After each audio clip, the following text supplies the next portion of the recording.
Hi there, this is Yarrow, and welcome to Vested Capital, episode number 28, featuring my guest, David Ciccarelli, the CEO and co-founder of Voices.com. Vested Capital is a podcast about how people make money and put their capital to work. I interview startup founders, angel investors, venture capitalists, crypto and stock traders, real estate investors, and leaders in technology. Today, my guest David is going to take us back in time and explain how he and his wife launched Voices.com, a marketplace that connects over 2 million providers of voice talent with customers who are looking to purchase some kind of voice content for things like commercials, maybe podcast audio like you're listening to now, possibly for a documentary voiceover, a character in a cartoon, anywhere you need voice. They provide the talent to do the job. As you can expect, as a marketplace, there was a serious challenge at the start with growing both the supply side and the demand side. I was majorly impressed to hear David share the story of how he was responsible for growing demand, which meant finding the customers. And he did over 10,000 phone calls just one by one, trying to convince these people to come over to Voices.com and purchase talent there, hire people to create audio content. Meanwhile, his wife was on the other side. She, in fact, was voice talent herself. That's how they met. So you'll hear the origin story of their meeting. And she was more in charge of the marketing side and growing the talent pool to basically have supply so you can provide the service. We also hear the story about Voices.com, the domain name, which I was super curious about since it is a premium domain name. And it's a fun story about how David managed to acquire that back when they had almost no money. So very difficult to get a higher price domain name in that kind of situation. We move forward in the story and hear how David started changing the pricing model. That was an important step. They had to build some escrow technology to do that.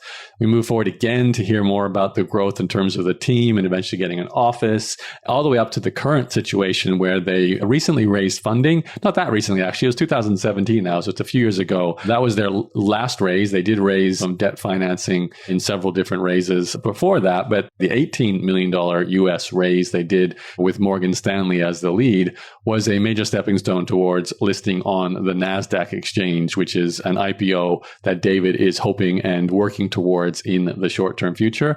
And of course, that money goes to everything you would think it goes to, growing the team, marketing and sales. It's just getting everything professional, ready to go, including the board of directors, board advisors, everyone they need in place to do that IPO. And David is fantastic at telling a lot of longer answers to questions. It's not a short podcast, as you can tell. David has a wealth of information and experience from being the CEO from day one of a bootstrap startup to now a company that's starting to raise and get ready for the IPO phase, including like what's his hiring philosophy and some tips around that. Obviously, everything they did to grow the company during the early days, all the ins and outs of how he runs the company and how his role has changed, and even what he's done regarding his own finances and, has he taken money off the table since all of his net worth is basically tied up into Voices.com.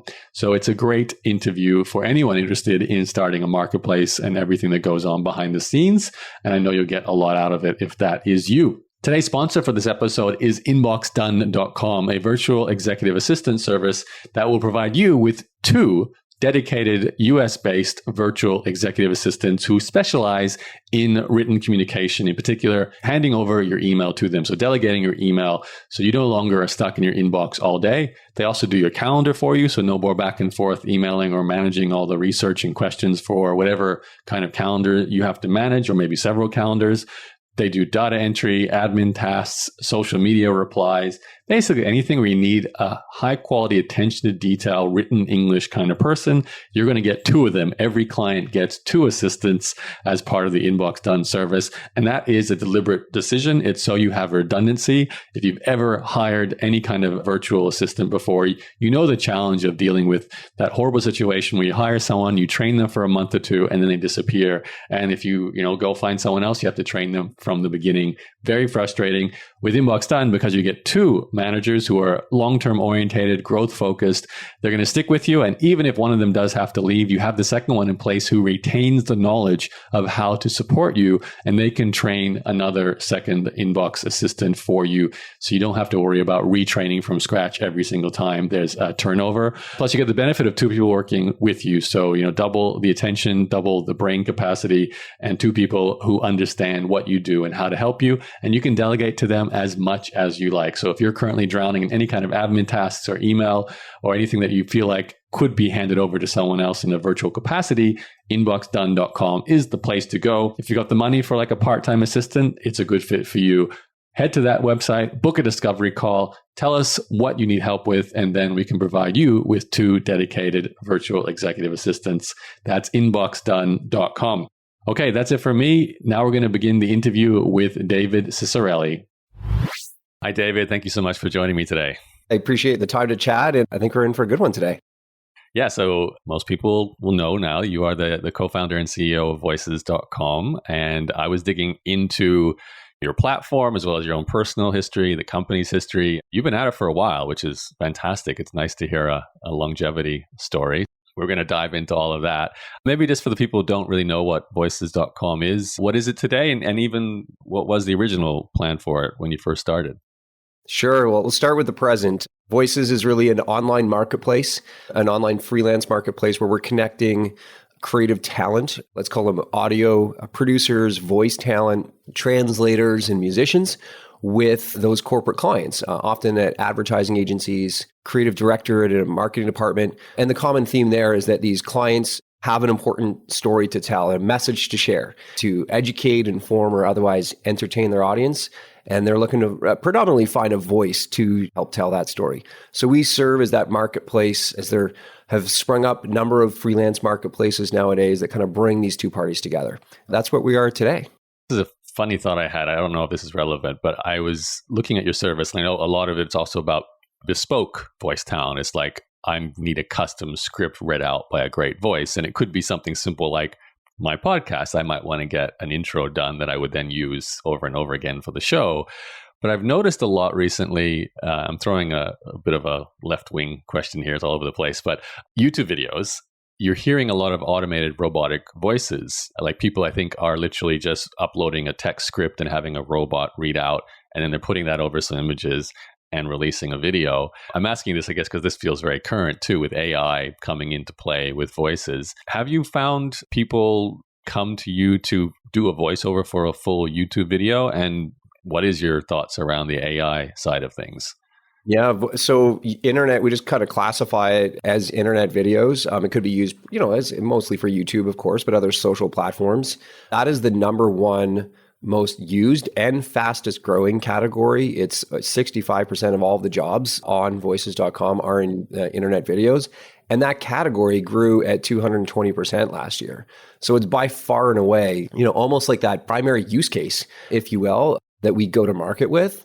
With respect to AI voices, I think it's a really good observation. I mean, this in effect was the existential threat that our investors now, asked us at the time of due diligence was, what is going to be the one thing that may put you out of business or put our investment at risk? And I always had said the well-funded competitor. That was just always something I was concerned about. But I think what has transpired over the last 5 years has been the increased usage and sophistication of AI voices or synthetic voices. People kind of use those terms interchangeably. There is certainly a time and a place for their use. I almost think of it like a 2x2 matrix where you have kind of time along the horizontal, and the shorter the recording or the shorter like the utterance that you'd be hearing back, okay, fine, you might be able to bear with a robotic voice. Whereas the more kind of, and on the vertical axis, could either be kind of quality or like kind of character, the amount of character work that needs to be done. And if it's really just an industrial purpose, think of like a parking garage or like a kiosk or, trains, planes, and automobiles type travel information that's changing all the time. You don't need a character to do that. It just needs to be voiced for informational purposes only. But as you get more into character-driven content that is also long form in terms of it being narrative, not just kind of raw data that's being read out audibly, that's where I think you would be moving away, and really synthetic voice or an AI voice would not be suitable for characters and where there's a narrative to be told. So there's a time and a place. We actually see some, call them big tech companies or even startups that are looking to create their own synthetic voice, and they need data to do so. And the data here would actually be voice data to train those systems. And so they actually be hiring and sometimes using voices.com, as ironic as this sounds, using voices.com to hire live human voice actors at the tune of like hundreds of people at a time to actually create one of these synthetic voices. But I think in the long run, I mean, you're still going to have always the need for a person to breathe life into that script, just like you have on-camera actors and you still have animated characters. Animation isn't going to replace on-camera actors. I think they're two different use cases, a time and a place where it makes sense to use those. So hopefully we can live in harmony with the robot voices.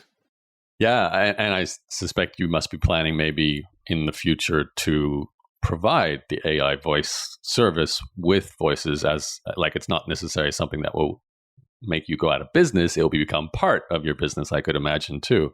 We've thought of it. We've partnered with a few companies over the years. If you're in an ad agency, you want to hire a voice actor. If you're at a media and entertainment company. So we've not found nearly the amount of kind of like uptake with that. I think it comes down to knowing what we do best, which is we're the marketplace. We are not the tech enabler and provider of that type of technology. We're the marketplace. And therefore, that's kind of it's the business model we know really well. We're not a software as a service business where we're licensing out some kind of synthetic voice or kind of creating them on our own. It's interesting. We're even going in this direction because it has been a concern of a lot of talent believing that we're like ingesting all of this data, and that behind the scenes we've got this like big data sciences team creating this, ominous synthetic voice that can do all manner of productions. It's just not true. The analogy I often give is kind of, I think, how some of the traditional broadcasters were so loath to embrace the internet at the beginning because they realized that they were trading kind of like, analog dollars for digital dimes. And it's almost the same way. Like, we're enabling people to hire live human voice actors who really bring their unique ability to that recording and a great quality that the discerning ear can tell the difference. Certainly over 10 seconds, you definitely know it's a robot or not. Why would we trade that for we've even spoken to like PhDs, and at MIT was one of the programs we were working with, just in terms of like an understanding like this technology. And some of the smartest minds in the world are like, this is 10 years away. And the key tipping point, if you will be the moment that a robotic voice is indistinguishable from a human. And that's kind of it's pretty far away where you're listening for any length of time. Sometimes in like the first 5 or 10 seconds, you're like, oh, can you tell the difference between the human and the robot? I'm like, yeah, I listened for 3 seconds. I barely kind of computed in my mind like what I was even hearing. But when you get into like 10, 15, 30 seconds, there's a certain lifelessness about it where I think if you're in the creative industries, you're not going to launch a product. You're not going to go out to the world with anything less than all the emotion that only a person can provide. I feel like I've asked you my last question, the first question here, David, the future of your industry, which usually I would end this interview on, but I really appreciate your answer. And I've found myself having conversations like this recently, especially around film, like you were mentioning before with actors in movies, how there may be a time when, yes, small roles will be replaced by a digital human being acting, but the unique talent, especially for those main roles, will always require the human being for the dynamic nature. You can't kind of replicate that creativity in AI. So I feel like you're kind of giving that answer as well. There might be use cases for it, but for a lot of situations, that people always want a human being. So I appreciate that. And I know I asked you before we hit the record button for a claim to fame to sort of point out how big voices.com is today. So maybe we can work our way back. How big is voices.com today in terms of whatever numbers you want to share? Sure. So in terms of the number of people that have taken that step to register free on the website, create a profile, this is those creative talent. There's well over 2 million creative talent on the marketplace who mostly are voice talent because that's been our our heritage for the better part of 15 years. But just this last summer, we actually expanded the platform to enable and welcome on other creative services that I would consider immediate adjacencies. So there's well over 50,000 translators, 30,000 audio producers and editors, somewhere between 25, 30,000 musicians and kind of music composers and different musicians. So most marketplaces, in my experience, an observation of learning the best in class from others is you need to start with some semblance of supply, if you will. And in this case, it would be that kind of creative talent. And so getting into the realm of tens of thousands of talent in these new areas is really promising to us. Now it's all about driving that demand. And for what it's worth, that we do that. It almost becomes our entire exclusive operation is on the demand side of the marketplace, those clients. And, we have a team of 130 plus people who are in, roles of sales and marketing, product development, technology, finance and operational roles as well too. So that's where we're at today. And I noticed for those watching the video, I feel like it's a real background we're seeing behind you there. So are you in the voices.com office it's London, Ontario, right? Are you back to work, like people with you there now? Or Well, we, definitely were one of the first in the city to go wholesale remote at the onset of the pandemic. We're also one of the first to stop playing the guessing game when the COVID wave would subside. And so early on, we just said, look, it's going to be a hybrid work environment indefinitely and just embrace that. And then we also went to lengths to, the office is 45,000 square feet, which is a typical downtown office tower is about 15,000 square feet of floor. This is just having it's one floor plate, but very large. So we have lots of space to do all the necessary protocols, have the social distancing, for those that want to feel like they have more space. People can, all kinds of hot desks that they can certainly utilize as well too. So usually I'm in here, I'm in here pretty much every day. And I would say, call it 10 to 20% of the company kind of rotates in and out. It's not prescriptive. We're not demanding that people come in, but I think there's certainly a draw. If there's a team event or a quarterly kickoff or maybe annual strategic planning sessions, there's absolutely something to be said about bringing people together so long as they feel safe and comfortable in the environment that we've created and kind of, policies and practices to support that. I've actually certainly been noticing more people want to come in. And the reaction is afterwards like, wow, we should really do this again sometimes. I'm like, yeah, this used to happen every day. Maybe it'll take some time. I think we'll get back there eventually. Okay, well, my show, I go back in time, so I'd love to hear the origin story of Voices. But just one question before that.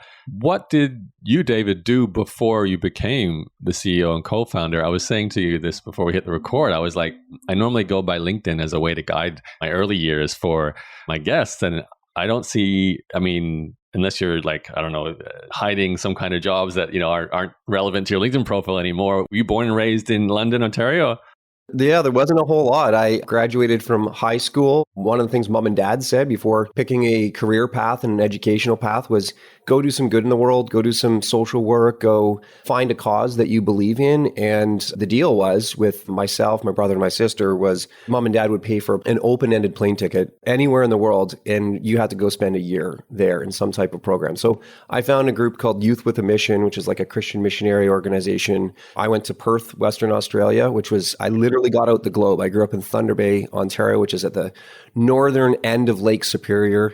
And I found the furthest place away from home, according to the globe. So Perth, Western Australia is on the opposite end. And I had an open-ended plane ticket. There was certainly about 10 months of like official programming with that group. And we helped find billets and kind of living quarters, if you will, for athletes competing in the 2000 Sydney Olympic Games. So kind of going back between Perth and Sydney. That was certainly my first away from home experience and a big learning one as well. When I came back, in fact, while I was there, I applied. But when I came back, I ended up actually going to an audio engineering school here in London, Ontario. So I was always really fascinated with sound. I played piano, played drums, helped out do the sound booth at church and youth group and that kind of thing. And just, tinkered with it to the degree that I knew enough to be dangerous and really enjoyed it. It was kind of the convergence between music and art and technology is what I really loved. And so that was the program. It was an audio engineering program where I went to school. Okay. When you did that program, was your plan, like, was there a career path you saw that would kick off in your head at the time? I think so. I think I wanted to do I really wanted to open up my own recording studio, but through the year, there was all kinds of other opportunities presented, like being the sound guy on like a cruise ship, which sounded really cool. You only had to work in the evenings and tour the world. And some people absolutely went to do that. I was pretty set on opening my own recording studio. I wrote a business plan, my dad kind of serving as a mentor for those early years. He co-signed a loan, so he believed in my business plan, which included a list of audio recording equipment that I wanted to purchase. And it was about $15,000 of recording equipment. And that was, precisely what I did. It was this small kind of project recording studio. I was going to record garage bands and hip hop bands and, rock groups. And I actually got my name in the local newspaper, the London Free Press, on my birthday of all days. And that's really, I think, where the origin story for Voices commences, because I met through that newspaper article, Stephanie, who's now, of course, my dear wife and co-founder in Voices. So it was really co-founder as a husband and wife team. And Stephanie, she would sing at weddings and funerals and special events, and her mom would carpool her around to go to all these in-person auditions, and said, you really ought to record your singing repertoire and get, some CDs or, an MP3 file that you could share with people so they could hear you sing instead of you having to do these in-person auditions. So Stephanie's mom actually cut out that newspaper article and left it for her on her bed and prompted her to come down to the studio. We ended up hitting it off, but because of that same article, there were other local businesses that wanted, they wanted some work done. The phone system recording, some local commercials. They wanted a female voice. And I was a total nerd. I knew nobody else in the city, except I had just met Stephanie the other day. I said, so I gave her a call. I said, you've got a great singing voice. Have you ever done acting or performing? I've got a couple gigs that came in. What about this? And so this was my pitch to her, not my marriage proposal, but my pitch was, I'll be the recording engineer and you be the female voice talent, and here are the pages of copy. We'll just split the money 50-50. And that's how we ended up started working together. I think we were dating at the time. Of course, fast forward, got married and have 4 kids, still both highly involved in the business. But that's how we got into the voiceover space. Maybe just to, if I may, kind of just the next natural step was, well, let's put up a website. This is great. You can record a page of copy, get paid a couple $100, way better than the exchange of time for money, which was selling hours out of the recording studio for $30 an hour. This was way faster path to, financial success, if you will. So we put together this website, which I took out from the local public library, Web Design for Dummies. I got a copy of Dreamweaver, I think from LimeWire, some file sharing site, and just edited and created our own very primitive version of a website. It was a pretty static version of a website that showcased Stephanie as one voice talent, and soon other voice talent from around the world. There's a fellow in Quebec who spoke French and he wanted to be listed. There are people who did character voices in Los Angeles, somebody in New York, and they said, hey, can I list my name and you link up my audio, my voice demo on your website? And we always just said yes. And at the same time, concurrently, we would get clients who would say, I found your website. I see this guy. How do I get in touch with him? And that was the proverbial aha moment, I call it, of like, wow, we're bringing these two parties together. Clearly, there's like supply and demand. I was really fascinated with the eBay business model at the time. It's where I bought and sold a lot of recording equipment. So I kind of understood the mechanics of how this worked. But I'm like, why don't we get out of the recording business and instead build out this from a website to a marketplace? That's precisely what we did. We hired a web developer, and it's been in a lot of ways the same business that we started 15 years ago. Okay, a few questions you've raised here. First one, voices.com. Great domain name. Was that what you purchased back then? And can we timestamp this? You're talking about LimeWire, so I'm thinking early 2000s. Was that when all that was happening? Yeah, so 2004 was when we first launched our static version of the site. We launched as interactivevoices.com. So it's a little bit of a mouthful. I'm out of breath even saying it right now, which was actually the case. That was kind of part of the problem, was people didn't know if it was singular or plural, if it was only new and interactive media. What about all these other genres or categories of voice work? And so pretty pressed to change the domain name. This is kind of the height of, like, if you recall, like this Web 2.0 movement where everything was big and bright and bubbly. Companies were dropping their vowels from their name, and it was like Flickr and Twitter, and it was this whole kind of theme. And so I was like, oh, well, let's rebrand and let's become like Voxio or Voxy or something along these lines. And I actually put in a bid. There was an auction for Vox.com, which is Latin for voice. And I put in a bid of $100,000, which I did not have at the time. And we also lost the auction nonetheless. So no harm, no foul there. But I realized, okay, well, none of these other names are working. What if we could just get rid of the interactive part and just be voices.com? Just nice and clean, says what we are. The brand doubles as the address and destination. And I did what probably most of you have done. You just type it into Google and see what's there. And it ended up being a medical journal called Silencing the Critical Voices in Your Head. And it was from 1998. It predated Google's registration itself. It looked like it had been there forever, but it really wasn't being used. It hadn't been used since the year 2000. So I realized, though, I did a whois lookup. I figured out who was owning the domain, but I realized if I, David, at interactivevoices.com, with a real company and a website, we had 10,000 users on there at the time. Microsoft was a customer, and NBC was a customer. They'd probably kind of put one and one together and jack up the price. So I actually had just met a business lawyer who moved into the co-working facility across the hall from us at the university. And I said, what kind of law do you practice? Corporate law? Great. Do you want to be our lawyer? Because I got a deal that I'd like to see if you could work on. Can you reach out to this fellow? Ask, would they sell the name? And if so, what price? And the price came back at $50,000. Oh, well, wow, that's fantastic, because that's half what I was going to try to pay for Vox. But I did not have $50,000. So I did what most of us would do. You go to the friends, family, and fools. Basically, is anyone going to lend me the money to pull this thing off? Everyone was saying no. Let's go to the banks. I go to all the banks. I created the pitch deck. They're like, are you buying servers? Do you need like firewalls? I'm like, no. It's just like, it's just a domain name. And we're going to use like some co-located servers. And they're like, a domain name? Like, can't you just go buy those from GoDaddy for $9.95? I'm like, it doesn't work like that. This one's like a premium name. It's already registered. So everybody said no. Now, this is a really important life lesson, which our lawyer Phil taught me at the time, which is said, never take no for an answer, which is this company was willing, this fellow actually was willing to sell the name. 50,000 was out of the range. What can you do, David? And I'm like, honestly, 30,000, but I'm going to have to break up the payments.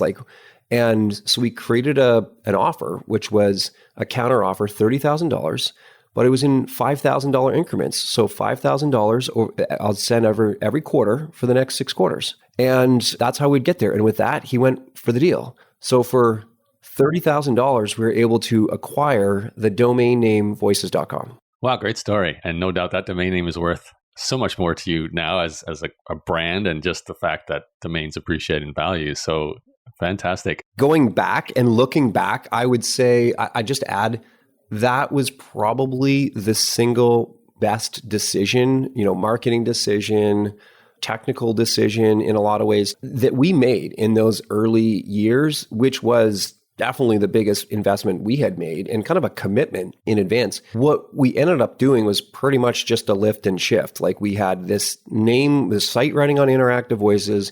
We had this other domain on this new server, which we upgraded the server. We just copied everything over from one server to the other server, and then just, redirected the traffic. Think of it like redirecting the mail from one address to the other, right?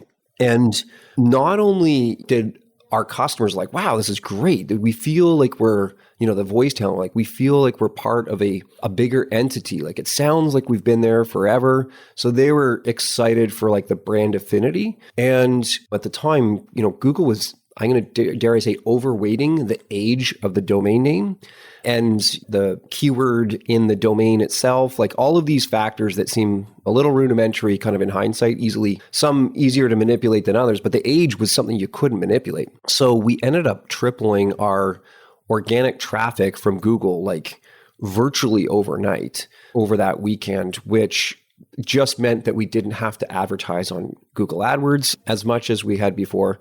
So yeah, this is about 2007, as you say, to kind of put a bit of a timestamp on it as well. But yeah, I'm really proud of that moment. And it shows you sometimes you do just need to step out in faith a little bit. Yeah, I'm even thinking about the email I received about you as a potential guest for this podcast. And the thing that stood out was you had voices.com as your domain name before I even did any research on anything else. It's like, oh, okay, the branding of that, the seriousness of that, the sense you're probably in business for a while. If you came to me and it was called interactivevoices.com in that email, I probably would have thought boutique agency. I don't know how big this is. So it's amazing just the subtle difference of a one word English domain name like that. We get inquiries inbound from journalists and reporters that are writing about, just like we started off our chat today, AI voices, synthetic voice, people writing about, and I remember one of the first ones was a reporter from CNN. Shortly after, actually, we made that change when Kindle, the Amazon first generation, like Amazon Kindle was going to have this, like, again, synthetic voice, probably certainly pre Alexa, but this synthetic voice that was going to read out your audiobooks. And the question was, is this going to ruin, the lives of all the audiobook narrators out there? And it was just an opinion piece, but I was able to weigh in. And why? Do you think, when a journalist is doing research on something, they're going to do what we all do, type in a keyword, and they're going to scan both, is this a brand that's recognizable, or is it one that looks like it's been there forever? And when they're running down the list of names with hyphens and .biz and info and names with, numbers in them, and just, it doesn't, and then you see voices.com is probably in all likelihood the first result. It's just going to be the go-to place. And so that's actually how we even describe our mission of being the definitive destination. That's how we want it to be thought of in the minds of our customers of like, oh, right, this is where you go to hire a great voice for your project. Yeah, it's definitely helpful. I think for the sake of beginners in the audience, we should say you don't need to have a .com, top level domain name, because there's plenty of examples of, even before we recorded, we were talking about one of my previous interviews with Envato's co-founder, Collis, and they run marketplaces like you. And their first marketplaces were like Theme Forest and PSD Toots. So they didn't have like themes.com, and they still made a very successful company too. But I think it's definitely an advantage for all the reasons you've said. One other question that I was interested in when you were just telling me the origin story with your wife there, you built the website so she could list herself as voice talent, but you said that was better than running per hour the studio. I wasn't sure though, because would she still not be paid? Is there a payment difference when you're like, is it just studio time per hour? And then if you're hiring a voice talent from a website, the pricing structure is different? Like, I didn't really understand the difference. Yeah, it was just about scalability, where we viewed, hey, if we could, so the business model at the very beginning was a subscription-based website. Any talent that signed up paid $49 to participate in the marketplace. And again, think about the timeline on this. This was like 2005, almost to the date, actually. October 2005 was when we incorporated and really kind of got the business going. There was no LinkedIn. There was no Facebook, and let alone Friendster. There's no Wix or WordPress, nothing that you're going to go create a profile online. So this was a huge advantage for a freelancer to gain a presence on there, especially when they're an audio-based freelancer. They weren't a designer or graphic designer than enough themselves. So it was a subscription-based model. And the calculus that we had done, which was, hey, either you're doing, Steph, I'm kind of billing out this recording studio, or Stephanie's doing the work at, as I say, $30 an hour, or we can spend our time marketing this platform. And what if we could get a couple hundred people to subscribe, right? And then over time, get more people to subscribe so long. And our brand promise has always been, in exchange for your annual subscription or membership fee, we will market you. We will bring job opportunities to this marketplace. Then you can audition for and obviously hopefully land. And for the talent, the return on investment is pretty straightforward is, hey, if I paid a few $100s in a membership fee, if I make a few $1,000s back and I win clients that I can continuously work for, that's great. I mean, it's almost like pooling all of their marketing dollars together that we then go out and, aim to dominate the search results, bid up on all the keywords on Google, and really bring those jobs to a central location instead of, which is easier for the client. They're not having to visit 10 websites. They're just going to one and then having the talent respond in a kind of a predictable manner. Okay. That makes sense. So it's a complete switch in business model, really. It was from, Yes, we're just going to bill out the service we provide to, we're going to charge the service providers an annual or a subscription fee and deliver hopefully work to them. Take us forward from that point then. So you build the website. I realized it wasn't quite yet voices.com, but we've shared that story, which is great. It sounds like, based on the way you described it before, the talent was coming to you. They were just finding you and then asking to be listed. And then, of course, you were starting to charge a subscription fee. And I'm guessing the actual the buyers side of this marketplace were also coming to you, which improved when you got voices.com because of all your rankings went up with the authority, the domain age improving. So then that's organic. Was it a case of one of these stories where you're just struggling to keep up with the demand, or did you still have to go and stimulate demand? Like, what was those first few years like? most marketplaces are going to be either supply constrained or demand constrained. And for us, we were demand constrained. There are a lot of people, rightly or wrongly, who believe that doing voiceovers is very easy. It's just simply reading you get paid to talk for a living. It's like, well, you're actually, you're acting. You need to edit. You need to communicate back and forth with the client, maybe even help shape that script. So there's a lot more than just merely reading. And then certainly it's not just reading, it's also interpreting the script and adding something to it, right, to give that great performance. So there were, there's a lot of people who had kind of actors, performers, people who were radio, broadcasters, on-air talent, and providing that supply side of the marketplace. Where we were constrained, and admittedly, today it's still the same issue, if you will, which is the business is really driven by, can you bring those clients with the job opportunities to the marketplace? If you can, and give them a great experience, they'll probably keep coming back time and time again. And so at the beginning, I was always the client guy and Stephanie was the talent gal. My job was to call. I mean, I think at one count, we bought Salesforce.com to manage my outbound calling to ad agencies and video production companies. I made 10,000 phone calls in the first couple of years to all of these clients and just trying to basically cold call them, try to get them on the phone, or like send an email as a follow-up and just try to bring people to the website. Because relying exclusively on organic search meant that their current service provider was no longer available. And if there's anything I've learned, and it actually comes from Robert Herjavec, which is nobody switches from good enough to maybe better. You have to be 10x better, right? And I think what was happening in those early days was, I work with the talent agents. I know a guy who does voiceover, Betty in accounting. She's fantastic. We just use her. Like there was all of these issues that we had to overcome that in some way or another still persist today. So there's definitely organic and paid search activities, but there's also outbound initiatives that go on to change that buyer's behavior from relying on their kind of current path or current source to considering using voices.com for their next project. So it would be far from being kind of inundated. I think take the perspective that we need to win that client over for every new project. It's a full-on effort to bring those clients and keep them coming back. So as the story progressed, I could see you both just hustling to build both sides of the marketplace. Correct me if I'm wrong, but did the business model eventually change to no longer charging a subscription fee to the talent, to perhaps the other marketplace model that's quite common, which is take a cut of the transactions? Did eventually that happen?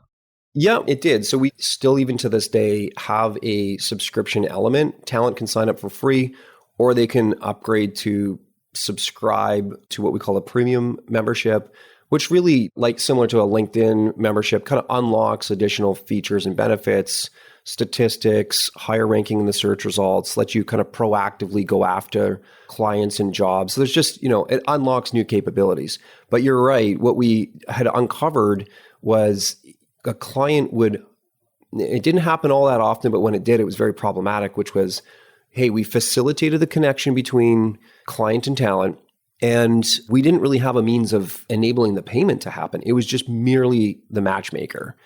And we viewed that both as an opportunity, certainly to quote unquote monetize the transaction. Talent also were delivering work and then not getting paid for a client that we hooked them up with, and they were holding us responsible.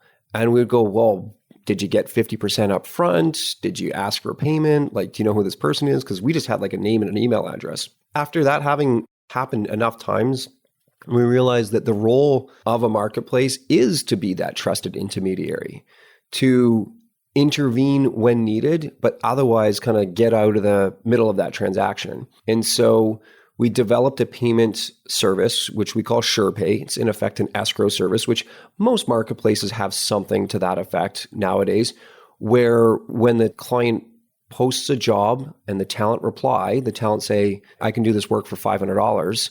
The client would actually make that $500 payment by credit card in advance. So we'll be holding on to that full $500 when the work gets done and delivered. So the talent has the peace of mind that they can do the work, guaranteed that they're going to get paid. And the off chance the client says, oh, well, the talent's unavailable, they got ill, whatever reason, we need to hire somebody else, they're not out that money either. So we can help them hire somebody else.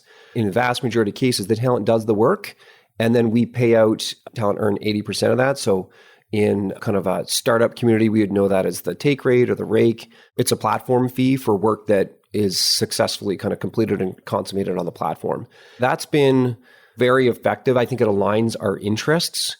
We call it shared success because the higher the amount that the client pays the talent, it's the more that we're making, and it's the more that the talent's making as well. So we are, to reuse the term, incentivized to ensure that there are fair and appropriate rates for the kind of work that gets completed on the platform. Counter to maybe some that believe, oh no, we're just, purposely trying to drive down the prices. I'm like, why would we want to do that? I mean, it's completely counter to actually our business sustainability. Instead, if we can understand that the client this is a national advertising campaign, it's going to be out to a huge audience, it's a big brand, and we can encourage or otherwise inform that client that in order to hire the top talent on the platform, that you need to be raising your budget, then everybody wins. So I think this notion of shared success, you're absolutely right. There's still a small portion of our business is kind of like the subscription based for the talent. And then the platform transaction fees would be the other part. What year did you make that switch? I want to say in like 2011 or so. So it took a while. Like it was a subscription only website for a good long time. And I think we ended up patenting it in the US and Canada, the patents from 2009. Then we had to kind of commercialize it. Like it was a team of a handful of web developers that, you're charting new ground. And it just took us, I think, a while to kind of get it off the ground. And then, of course, the education process of teaching the clients, this is how now you pay a talent on platform. We expect you to do that, as well as informing the talent, hey, we need to, in order for our sustainability as well, the transactions need to stay on platform. Before you used to just send PayPal or ask them to pay you some other way, there was a lot of change management, if you will, that needed to occur. But I think we're in a really good spot now. Talent appreciate that they're going to get paid every Friday for work that was done the previous week. So it becomes really like a predictable income stream for them as well, too. And for you guys, I was actually going to ask, do you remember that switch, how big an impact it meant to the bottom line of your company as well? Because that's quite a dramatic change in business model or pricing model. Yeah, it's really like bringing on a whole new revenue stream. And in fact, we actually started initially at 10% and then years later increased it to 20%. And there wasn't single like blip, nobody, no kind of questions asked, sent out the email notification. I think it was like the clients are still getting the same talent.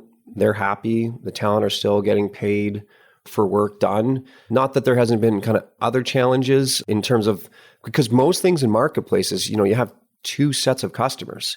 It's very different than a SaaS business or e-commerce where you have one customer for the most part. Two sets of customers with diametrically opposed needs and wants. The sellers want to get top dollar. They're, especially with voice talent, they're artists in a lot of ways too. So they want to take their time. This is their craft. And then the clients want things fast. They want no hassle. They don't want to talk to anyone. They just want to get the delivery of the file and they want to pay as little as possible. So you have to kind of balance and educate both sides of the market all the time, as well as kind of matching that supply and demand for every given job. When we send out a job opportunity, you don't want to send too many responses. It overwhelms the client, the paradox of choice, if you will. If you've ever walked down the jam aisle or the toothpaste aisle, you know what I'm talking about. And if you send too few, then the client thinks, oh, there's not enough variety. There's not enough kind of what we would call marketplace liquidity happening here. So, nailing that, these are some of the technical challenges that, for the most part, we don't, go into any detail. It's just not needed to. We try to keep all the technology as invisible as possible and just create this like frictionless experience so somebody can hire the right voice and be on their merry way. I know from my research that you have raised funding, but it sounds like for a good amount of time, like the funding dates I saw were 2015 and 2017. So we're still talking about years here that you were bootstrapped by the sounds of things. How was that? Like, and in particular, how was that with growing your management team? I understand growing the supply side and the customer side, that was kind of like your initial two roles. But you said just then you built a tech team to roll out this new payment system. You're now sitting in an office where you've obviously had many employees in. What was it like to scale the company? And you're the CEO, so I'm guessing all the hires were certainly your job during the early days. So what was that like? Oh, yeah. I think I've definitely done over 1,000 interviews. We used to definitely interview, and that's like in person. This isn't just looking at someone's resumes. It began when Stephanie and I divided up our role and responsibilities. We got out an 8.5 by 11 sheet of paper and said, I wrote what I think she was strong at and where I think she could excel. And she did the same for me. And I think right away we realized, okay, yeah, Stephanie, you're great with talent. You're going to be the marketing person. You're going to be the literal face and voice of the company in a lot of ways, building up the community, answering a lot of customer support questions. I will be on the client side of the marketplace. I'll handle technology. I'll handle kind of finance and sales.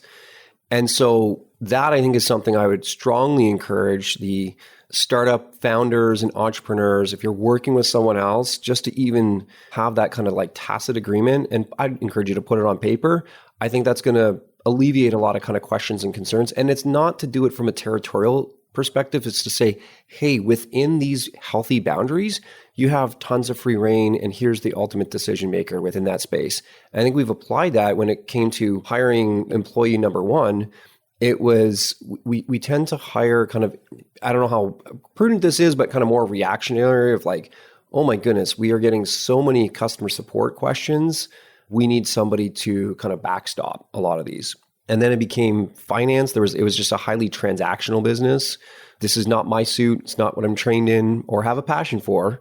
So let's hire someone who can also now handle customer support cases and close the books on a monthly basis from a finance point of view. But I think what we ended up putting in a really lightweight recruiting system, and I just kind of had this notion that like, yeah, we're probably going to, if things continue to go well, we and can talk about kind of the financing of that as well too. But in terms of hiring, I was always on this continuous intake approach. There was always job opportunities listed on our site for employees. And we just collected resumes, and it kind of became one of those like daily activities. What I always looked for, what I call the 3 C's, I guess nowadays, which is somebody who's curious. It almost doesn't matter what role you're in. Certainly a designer, a developer, or somebody in sales. But if you're curious, that's great. You want to understand the reason why. You're probably going to challenge the process that we have to go, does it need to be this way? Or has it just been like that for years? So I love curiosity. I also love competitiveness. Whether you're competitive with yourself, I want to do better than yesterday. I want to do better than my peers in a healthy competition way. I want to beat that quota that you've assigned me or reach the goal or complete the sprint faster than we said we were going to do or minimally on time. That's often an achievement in and of itself. And then the last one I would say is coachable, where there are going to be times where we miss the mark or we come up short, and somebody who can receive feedback. And I know a lot of people say, oh, they want the feedback, but do you receive it well and apply it? And so that's what we looked for in terms of some intangible traits, if you will, that don't always show up on a resume, but we certainly looked for a lot of that. And then likewise trained our initial leaders. One of our first leaders was a VP of finance, VP of sales. These are kind of like the building out kind of a 4 VP of technology. There's like a 4 or 5 person leadership team in the earliest days. And then nowadays it's a little bit bigger than that, but those are the kind of the critical roles: product finance, sales, marketing, and technology. And how many people? I just saw one walk right behind you there. So how many people work with you today? We're at 130 people here, and everyone's in the vicinity, I would say, of London, Ontario, which, is kind of an hour and a half-ish out of Toronto. But I mean, people have decided to move back to Toronto. I think we're highly flexible on that. We've just realized, hey, we just now need to cover mileage for people if we're going to call them into the office. But I think for years, I was like insistent that we all needed to be together.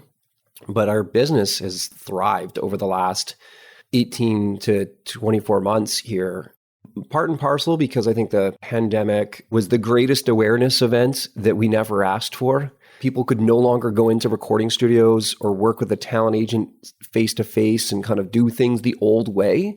And they ended up going to Google and saying, I still have an ad campaign. I need to update my phone system. The number of restaurants that would call us to say they're no longer taking reservations, like they just need a new voice on their phone system, like really basic things, or like public service announcements, corporate training videos where just a message, like, and training on like COVID protocol and health and safety measures. Like, they're not glamorous, don't get me wrong, but they're the necessary content that needs to be produced and communicated out. We just had a ton of that work. So as much as it's been certainly hard on so many people around the world, and God forbid lost a loved one or someone near to them, that there are silver linings, if you will. And I think we were just pleased that we could be of service to those companies in a time of need. And I imagine most of the talent is all remote too. So they were already used to being digital.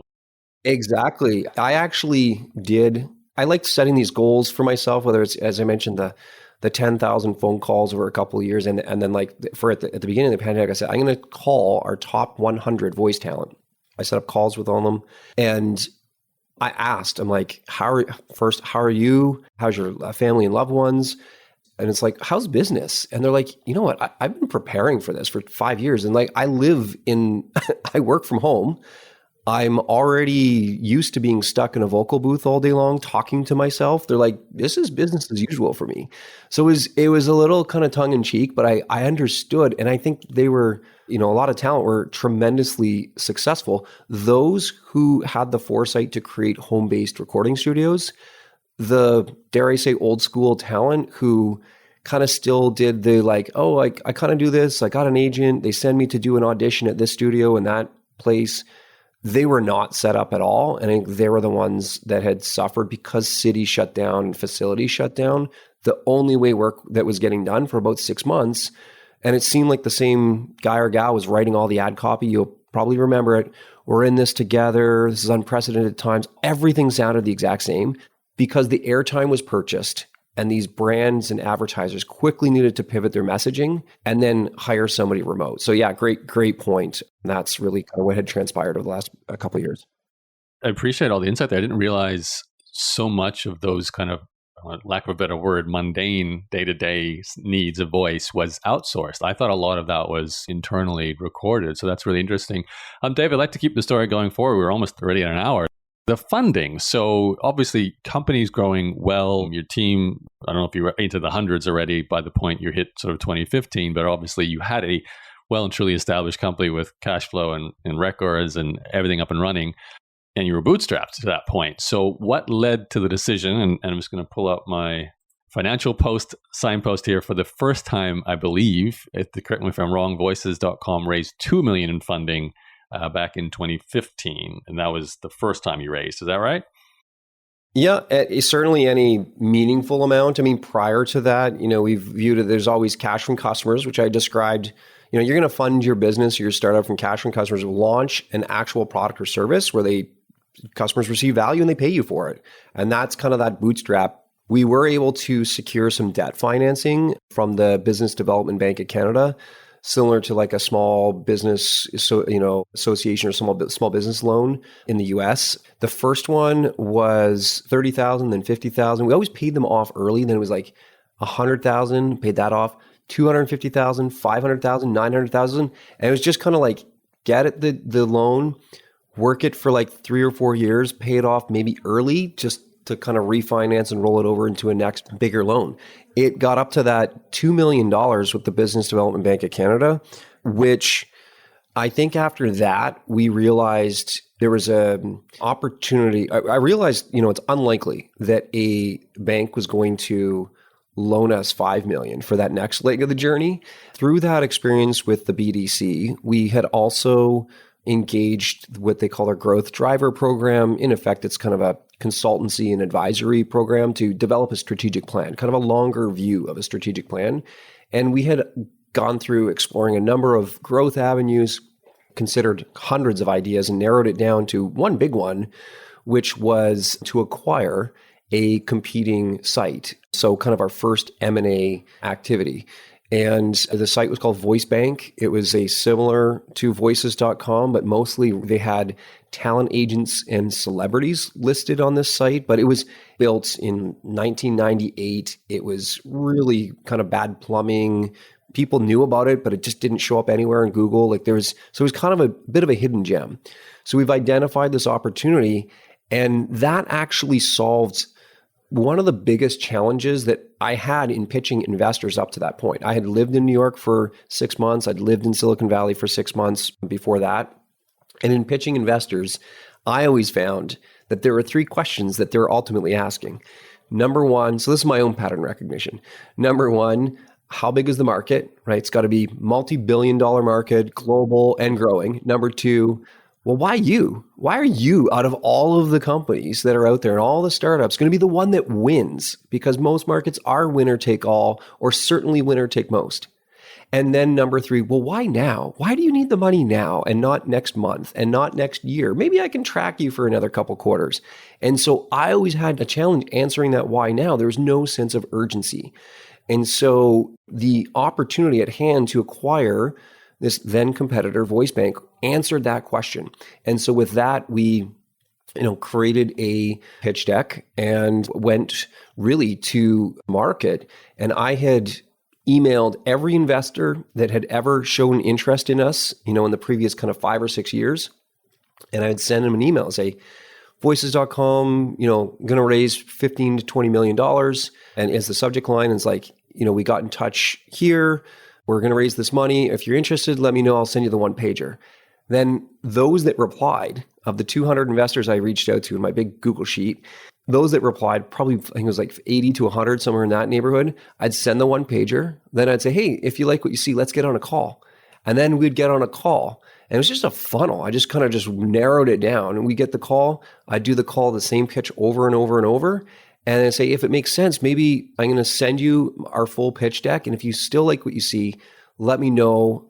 I'm happy to come visit you. Because we're in London, Canada. We're not in New York. We're not in Silicon Valley.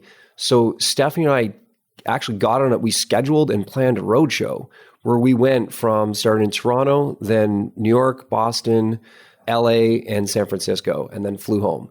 And so we just teed it up, kind of did around North America. And eventually we collected 3 term sheets. And the one that we felt was the strongest was with Morgan Stanley, a global investment bank. It was with their own money, their private equity group in San Francisco. I mean, their previous investors in Zappos was one of the ones that was kind of like they had just exited. And kind of then and around that time, a couple email marketing platforms, they just done really, really well. And so that deal was 18 million US, which was fantastic, provided us the capital to acquire VoiceBank, and as well as accelerate sales and marketing, rebuild our technology that rip out and replace our financial system, our HR system, a lot of that kind of, what we call the infrastructure that just needed to be there for the next leg of the journey. And in a lot of ways, with all respect, upgraded the leadership team. Some people knew and saw kind of the writing on the wall that they're like, this is getting intense. This isn't kind of quite the job I signed up for, or I've never done this before, and they resigned, or other people just decided, hey, yeah, it's probably best that we part ways at this juncture. So it's an entirely new leadership team now, and it's been a great relationship with Morgan Stanley. All the concerns that a lot of certainly founders would have around, is their first move going to be to kick me out of the company? I got over that very quickly when I realized they shared their risk assessment with me, and it came across this concept, which I'm sure you know well, called founder risk, which is what if the founders leave? And there was like all the concern that I had for them no longer finding need for me. They were concerned that I would no longer have need for them and kind of just leave and kind of move on to the next startup, if you will. So I thought that was an important kind of grounding. But they've been great partners all these years and continue to do so. David, you answered half the questions I was thinking about as you were answering the question, so that's fantastic. The thing I was interested in here, though, with an 18 million US raise, obviously you switched sort of from we're no longer bootstrapped to we're venture backed or equity financing backed, however you want to call it. That means there's an exit well and truly expected of us. It's no longer you can totally control your own destiny. You have to kind of move towards the IPO or be acquired yourself. Did you have to go through that switch? And you and your wife, I guess, as co-founders, like, okay, this is not just a company we're enjoying running. We kind of have a boss now, a little bit, these investors, and we need to get to this place at this point. Or was that already in place for you at some point? Did you switch to realizing, hey, we're actually building something that could IPO perhaps? And I'm thinking even knowing Canada, the bar for the number of like the revenue you have to earn to list on the TSX or something is a little easier to cross than say some of the bigger US exchanges. So you probably had that thought as well. We could potentially list instead of getting 18 million from Morgan Stanley as a possibility. I don't know your numbers, of course, but I'm intuiting it based on the 18 million raise that you must have been at a number that could have justified floating on the TSX. So what was your thinking around both the future and even listing an IPO? Well, we didn't have that thought or infrastructure ahead of time. In all honesty, it was kind of still a two-person, Stephanie and I were the two sole shareholders. There was no board of directors. There wasn't even a board of advisors. And so we were really kind of calling the shots. That was mentally one of the biggest changes, but one that we embraced. We knew what we were getting into. That's why when we picked the investors, and this is public knowledge, they weren't the highest valuation, but they were the strongest investors. And I looked at that saying, actually, those who know me know that I have a goal sheet on the side that says, my personal ambition is to take the company public on the Nasdaq. And so that was something I had shared with them. Morgan Stanley, believe it or not, is actually the number one tech IPO advisors. It's not Goldman Sachs or Credit Suisse or Merrill Lynch or anybody else. It's actually Morgan Stanley. They did Facebook IPO, they did Google IPO, Apple, Cisco, go all the way back. It's Snap, like everybody. And they're the lead. So I thought, even if it's not this group that I'm working with, they're going to know people that are minimally referral. Whether that's kind of an eventuality, you're right. Investors, certainly private equity or venture capital investors are going to look for an exit, either exiting entirely or perhaps kind of bringing on new investors and giving you a bit more runway. So I think we have that optionality at present. There's certainly pros and cons to going public. That's definitely been my ambition. I think we maybe have a bit more kind of room to grow into that and know that there can be what I've learned and certainly built out our board of people who've been on public companies is you need such confidence in your predictability of your business that when you go kind of create the forecast, that you know with a surety that you're going to hit those numbers. So I think that's something that we are trying to gain more predictability in the business. But these are all overcomable objections. The business remains sound and strong. But you're right, that is certainly something I'm thinking of and contemplating of what is that next step and continuing those conversations at the board level. We have two independents, two representatives from Morgan Stanley, and then Stephanie and I. So it's a 6-person board, and we have those kind of healthy debates all the time. I think it almost becomes at a certain stage, especially after them had investing for 4 years, that becomes that moment where you do need to have those conversations. That's a big change. So I know that was very exciting. It must have been for the company, not just yourselves, to sort of realize, okay, we're not this little London, Ontario company. Now we're shooting for a Nasdaq listing, global sort of recognition. That great domain name will come in handy once again that for the day you list on on the Nasdaq. So maybe last couple of questions. In terms of your own life, you personally, obviously you're now a co-founder of what is becoming a very valuable company. I always ask this towards the end of Vested Capital because we are a show about Vested Capital. Your personal net worth, although it's probably all on paper mostly, has certainly increased. How do you view your investing strategy? And I mean, I don't know, obviously at some point you've been paying yourself salaries and that's been a consistent job. I know that the first day you pay yourself a salary is a huge achievement with a new startup, but now you're at the other end of that cycle where your salary is just your salary and most of your net worth is tied into this one entity. And you don't have a history of having other companies that you've exited from or career that you might have saved up money. So how do you view the future? And this is a question you feel free to answer. You don't have to because I realize it's personal. When you do these raises, are you consider taking some out too and selling some of your own equity out just to give yourself that kind of buffer and that stability because you haven't had the exit yet? Yeah, for sure. So we've paid ourselves I'd say a market salary for as long as I can remember, that's for sure. I mean, in the earliest days, there was a moment of truth where I remember, I think it was like employee number 3 or 4, where we were paying them and not paying ourselves. And I was just like collecting, we didn't have a payroll system. I was like handwriting these paychecks. And Stephanie was like, why aren't we cashing our own checks? And I'm like, oh, we got to like cash flow. We got to make sure everyone else's checks. She's like, come on, like we can't be paying other people and not paying ourselves. Like nice on us, but we also have a young family, I think, 2 kids at the time. And so I think that was an early lesson for us as entrepreneurs, which is you need to view yourself on like one hand, you're like a founder and which will never change.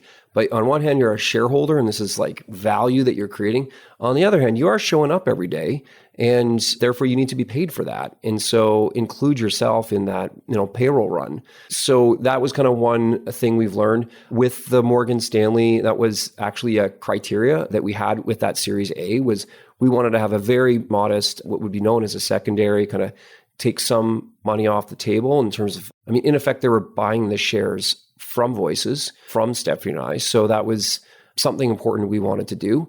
The other thing, if I may, is that we've also now have a compensation committee. So the compensation committee, it's no longer the leadership team kind of independently setting our own payroll and our own paychecks. That's actually done by the board of directors and the compensation committee, who comes up with, I think, a fair and reasonable base and then aggressive targets, which we get rewarded on once again for the shared success. Now, this time, it's the company's success financially as well reward us. And so you're right. I think there becomes these kind of moments where as a not quite majority for each of us individually, but as maybe let's put it that way, major shareholders, that it's only prudent to divest a little bit, to take some money out of the company, if it means that it can alleviate perhaps either some concern or some pressure. I think personally, I'm a very conservative investor, given how much I think by some accounts, risk there is in a technology startup where you're building. You certainly have a lot of influence over the destiny, but at the same time, there's a lot of unknowns out there. So personally, I would say I'm highly risk adverse, if you will, and conservative in the investment approach. And more than anything, just thinking about providing for our kids' education fund and just all the prudent things you should do. The moment when you realize you not only have kind of all the nest egg is in there, you also have the chicken and the horse and the whole barn and the rest of the paddy in the farm, like it's all in your company. And you would gain that much more confidence to go harder and faster if only you could take a certain bit out. Well, then that's probably the moment you should be talking to your investors, or even if it's the first kind of your Series A, you can have that conversation with the Series A investor to say, listen, I've been at this for 6-7 years. And I live, breathe, eat, and sleep this business. I'm not going anywhere. I really want to go at it for the next 7 years or 5 in terms of their investment horizon. But I just need to know that my own personal financial needs are also taken care of. Can we come to some understanding where that makes sense? And I think you'll find that there are absolutely investors out there that are supportive of that because they would just want you completely mentally dialed into seeing this business successful, even if it means taking a bit of money out as founders. Yeah, that makes a lot of sense. The chance to take out secondary and alleviate the basic needs stress and you're okay. You're not rich, so you're not going to think about, hey, I can go travel the world and fly private and because that's how much you pull out of the company. But I appreciate the background too. That's interesting, David. Maybe last question then. Day in the life. You're the CEO still of this company. It sounds like you said you're quite conservative. So I'm assuming it's just a family life, very sort of simple. London, it's a city. It's not a super huge city, but it's a city. Like, what is your kind of core role now, and how do you live your life? I'd say my role is, well, personally, the role I'd say first and foremost is husband and then father. And professionally, I would say my role would be leader, information bearer. I'd say to a large degree still, the product visionary of anticipating kind of market needs and seeing how we can continue to grow. But in a lot of ways, it's more becoming kind of the champion, the leader from behind who pushes others to succeed and challenges them. I jokingly say I'm the company historian, so I try to save us from repeating precisely the same mistake over and over. And so thanks to the team for bearing with me on hearing all of the history. Sometimes, if I may, I think ultimate decision maker, sometimes it just comes to those moments where absolutely you're driving for consensus or you're driving for agreement on an endeavor, but perhaps there needs to be the tiebreaker and we can all kind of lock arms and say, hey, we might disagree, but here's the decision moving forward. Do you have an example of that kind of situation? It's usually more, well, here's a good example. Strategically, we made a decision this last year to expand our categories of work that gets, done on the platform. I say we've got this legacy of, 15 years of doing voice. What other services can we do? That was a huge kind of discussion and debate. I say there's 3 phases of every meeting. You discuss, you debate, and then you decide.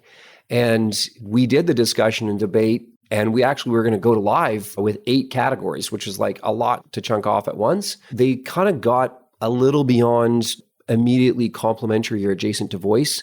And we realized, let's dial it back to things that support more voiceover work, because that's who the talent is. That's the mindset or like the, analogy that people just kind of understand what we do. So we went live with 3. So that was, again, something that was debated. I think we made the right decision. It wasn't 0 and it wasn't 1. We wanted to step up with enough.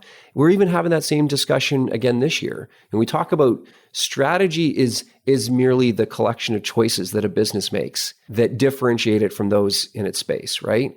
If you boil down to strategy is choice, then the choice that we needed to make even kind of this year going into next is, well, do we add more categories? Do we let more data roll in? Do we consider geographic expansion? Well, if so, which countries, which languages? So there's all of these where there is that type of healthy debate. And I think when you have this like cohesive leadership team, to use a Patrick Lencioni term, a cohesive leadership team, you can have these candid conversations. And to some, it might feel argumentative, but it's never disrespectful. And it might be heated and people are very opinionated, but I always say you can have your own opinion. You don't have your own facts. You don't get to have your own data. The data is the data. You can debate it one way or another, or maybe question its validity. But the challenge with strategic choices is you're not making a decision around historical data. You're actually making a decision about the future. And it's about the unknown, in which case there is none or very little data to be had there. And so that comes down to, as I kind of bring back this point of like my role sometimes needing to be both visionary and decision maker, in which case you just need to have a really strong degree of conviction that this is the right thing to do. And I think if you have other business partners at the leadership team level who are challenging you, who are willing and able to challenge you, and likewise, you have a degree of respect for them, where you're also as a founder or a CEO, that you can listen and absorb and know that it's coming from a good place, right? That they're concerned for their livelihood and the sustainability of the business as much as you are as well, too, for seeing that vision come to life. So I think that's one example of those types of strategic choices that we continue to debate. And I'm assuming your wife is part of that leadership team still, or she? Stephanie's a board member. She is a major shareholder and she will always be a founder. Stephanie decided a couple years ago to step back from day-to-day operations Her role now is actually kind of more of a brand ambassador, if you will. She's the host of our podcast. She speaks at events. She contributes to the blog. So she's definitely out there, but just not in terms of on the leadership team. I think we had done that for such a long time. And I think when the boardroom, or I should say, when the kitchen table doubles as the boardroom table, like one too many dinners, I think we just realized we've taken this so far. We obviously are still married and happily so. And I think we just needed to set some of those priorities right. That was going to be actually one of my questions there was, how do you make a marriage and business partnership last so long? Because that's a lot of together time. That's a lot of making big decisions. So I can see the need to step down. But yeah, you're definitely probably one of the unique stories where it's a husband and wife team that have grown it for such a long time, all the way to the point now where you're looking to potentially go list on the Nasdaq. So congratulations, well done. Oh, thank you. We definitely prioritize our marriage. And we also realize that there's a time and a place to have business related conversations. We really believe, and there's like Dr. Henry Cloud talks about, he wrote a book called Boundaries. And he talks about having these healthy boundaries where there's a time and a place. And I think previously we just kind of like launched into those type of conversations just because it felt like, you go from office to home, and there was just really, it was frankly probably admittedly far too blurred, certainly on my part. And I don't think it was exactly great for the kids either. I think they were probably tired of hearing about it. So I think we just reoriented, as I say, the priorities in our life. What we've learned now is we call it permission to proceed, right? Let's ask permission to proceed. Is it okay that I talk about this opportunity that's come up at work? And she's like, I'm trying to coordinate the kids, dentist appointment. It's like not the right time or place. Or the other way around. I might be ready to be reading a book or something in the evening and just winding down. And likewise, she asked permission to proceed as well too. And I don't want to make it sound so formulaic, but I think it's just one of these notions that we've like understood that we have these boundaries that someone's mind might not always be on in the business, and that there does need to be some mental space for that transition. And I think since then, I think both of us have been a lot healthier, a lot happier, where we can still be involved in the business kind of to the degrees that we are, but also still have a marriage and a family that is healthy in and of itself. I think that's a great point to end the interview on, David, unless there's anything else you want to say. I know, first of all, for websites, voices.com, and the other places you want to send people to? If anyone wanted to connect personally, LinkedIn would be a great place. David Ciccarelli on there. I write on Medium from time to time as well too about kind of some of the experiences in growing a startup to a scale up. So davidciccarelli.medium.com. Those are a couple of great places. But yeah, if you're interested in signing up on the website, voices.com is the place to go. I actually do have one question about that. I don't want to miss asking you this. I've been on YouTube a few times, and this bearded voiceover gentleman has run ads to me about the opportunity to make a living with my voice. And I have to ask then, in terms of a person who might be listening to this who's thinking, actually, how do you get into the voiceover career and how much money could I potentially make? You're the perfect person to ask this. So I know I'm throwing an extra question, but how would you suggest someone get started? The first thing that talent need would be, I'm going to say, the gift of a great voice. So let's call it these artistic skills that can be developed and honed.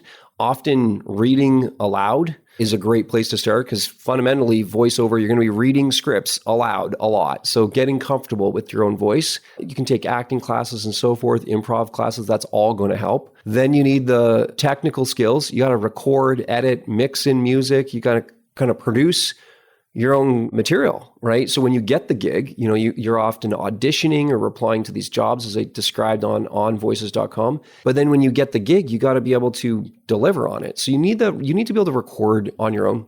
The last one would be, I would say, these type of business skills, kind of knowing the going rates. We have a rate sheet on our website. You can Google voiceover rates. There's a number of them that are out there that kind of give you an estimate on a per project basis, how much, you should be charging or what the industry standard rate is.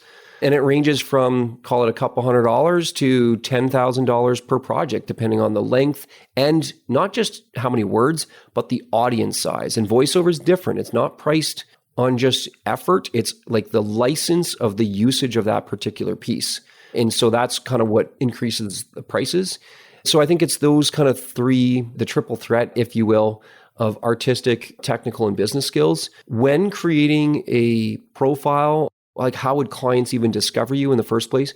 Creating a profile on, a number of these voice marketplaces, freelance marketplaces, the thing that you're uploading is called a voiceover demo. And this is kind of really what needs to be created. Similar to a graphic design portfolio, you're creating a voiceover demo. The three you would need would be a commercial demo. And this might be 30 or 60 seconds. And you have like Coca-Cola, Hilton Hotels, Doritos, like bum, bum, bum, bum, bum. And it's like a montage, a really tight montage. So if you go on voices.com, you'll listen to other talent who have these kind of demos. Commercial demo, often a narration demo, could be like for these corporate training material, could be documentaries, but think of like long form narration, whereas commercials are like short form sprints compared to the marathon. And then the third one, which is often is that most glamorous type of work, would be character work or animation work, but kind of at least starting with the commercial demo and a narration demo, that's probably 90% of the work that's out there. And then that becomes kind of the thing to showcase. If a client's interested in hearing you, they're going to want to hear how you sound. I've seen those similar ads. I mean, there's almost this entire cottage industry of talent who have been successful, who are in turn training kind of that next generation of talent on how they were successful, how they do it. I would say, the path to take would be to work with a coach of somebody who's a working voice actor in the internet age, rather than somebody who did work kind of through a traditional talent agency 30 years ago. It's not how work gets done anymore. It's kind of this fast-paced, self-directed, home recording studio-based approach, which is the vast majority of the work that gets done. So I'd try to find a coach or a mentor who understands the modern age of voice acting online. And obviously have a good dig into voices.com just to see what other people are doing. That would be another place to For sure. do. Yeah, for sure. Awesome, David. Thank you for your time and sharing the full story. That was amazing. And congratulations on building a Canadian success story. It's nice to hear from that, being Canadian at the moment myself. So yeah, keep up the good work. And I look forward to seeing that Nasdaq listing one day. That's exciting. I certainly hope so. And I'll let you know when the next development in our story comes to fruition. I hope you enjoyed that interview with David Ciccarelli, the co-founder and CEO of voices.com.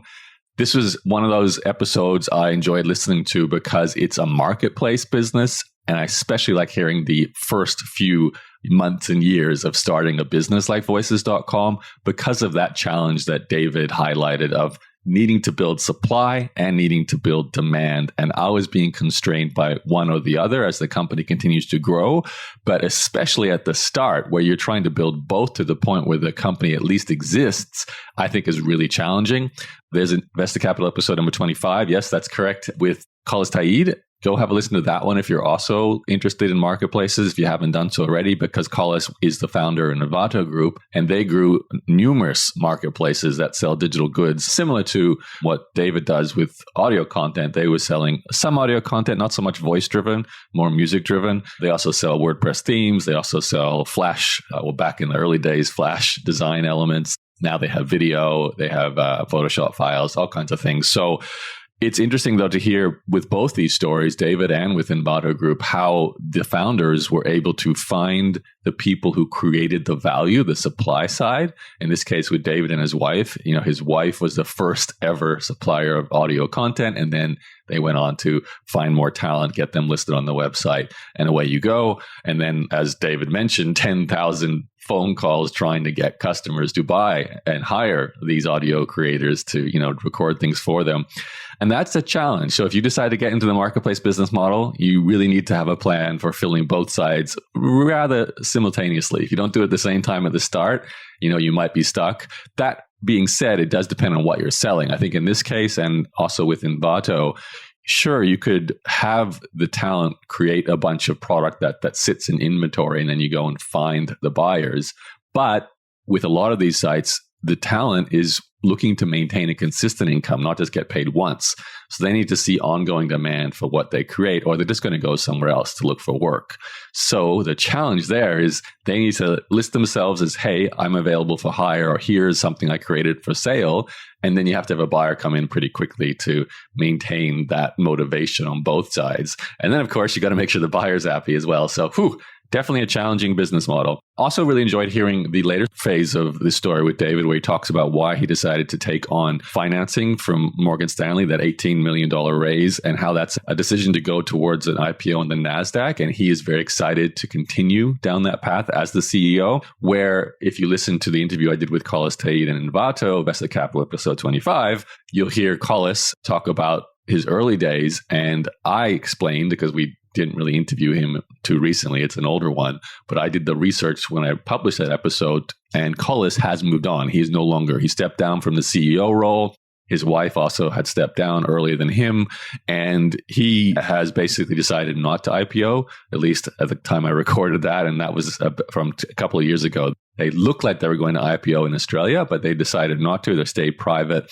And now the company just runs without them. Basically, they're still on the board of directors, but it's an ongoing concern where they're not in the day-to-day operations. Just like with this episode, David talked about how his wife stepped down. So, there's a time and a place, I think, for leadership to move on. But as David mentioned, sometimes when you move towards IPO, you lose leadership. And it sounds like he did have a change in some of the key roles that are directly under him, those leadership roles, but not him. And he was glad. He was worried that he potentially would be wished aside for a more IPO-ready CEO to grow to that next phase. And of course, the investors, as he said, were more worried about him leaving and then the company not doing so well. So I think it is a real juggle. That decision to IPO immediately creates a new goalpost. That's a big one. So it obviously needs a certain type of motivated leadership team. And then, of course, a growth plan. So I'm looking forward to see where voices.com continues. Okay, that's enough from me. Obviously, I had a lot of thoughts around this marketplace model. It's always been something I've been interested in from all the way back in my early days when I studied eBay. And it was fun to hear David mention that as well in this interview. eBay being one of the very first supply-demand side marketplaces online that really exploded. So it's such an amazing early day success story from Web 1.0. That was a fun time. I hope you enjoyed the episode. Please share it. This is Vested Capital, episode 28. Share it with anyone who is interested in starting a marketplace, maybe anyone who's looking at doing their own startup business, any kind of entrepreneur-oriented person in your life, in your family. Maybe it's you and you just want to listen to it again. That's obviously something I'd appreciate and hope you get a lot out of it. But I especially appreciate it when you share it with others so that we can reach more people, grow the audience base. And this is something that, you don't necessarily hear podcast hosts talk about directly on their shows, but one of the things that helps a podcast is obviously the quality of the guests. The guest will say yes to podcasts that have a larger audience for obvious reasons. So the more people that I reach with my podcast now, the better quality I will be able to produce episodes in the future, and the more well-known guests you're going to hear from as well over time. So it's kind of like one of those self-reinforcing positive cycles. We all benefit. You get better podcasts. I get better guests to share with you. We reach more people who benefit from the content. And, it's obviously a business that keeps going as well. So share it, subscribe, follow, click the plus sign on some of the apps to add it to your subscribe tool, whatever you're using to subscribe with, whether it's iTunes or Apple. Sorry, Apple is iTunes, whether it's Apple or Amazon or Google or Spotify. They're all great places to find Vested Capital and subscribe and listen. All right. Thank you again. I look forward to speaking to you on the next episode of Vested Capital. My name is Yaro Starik, and I'll speak to you very soon.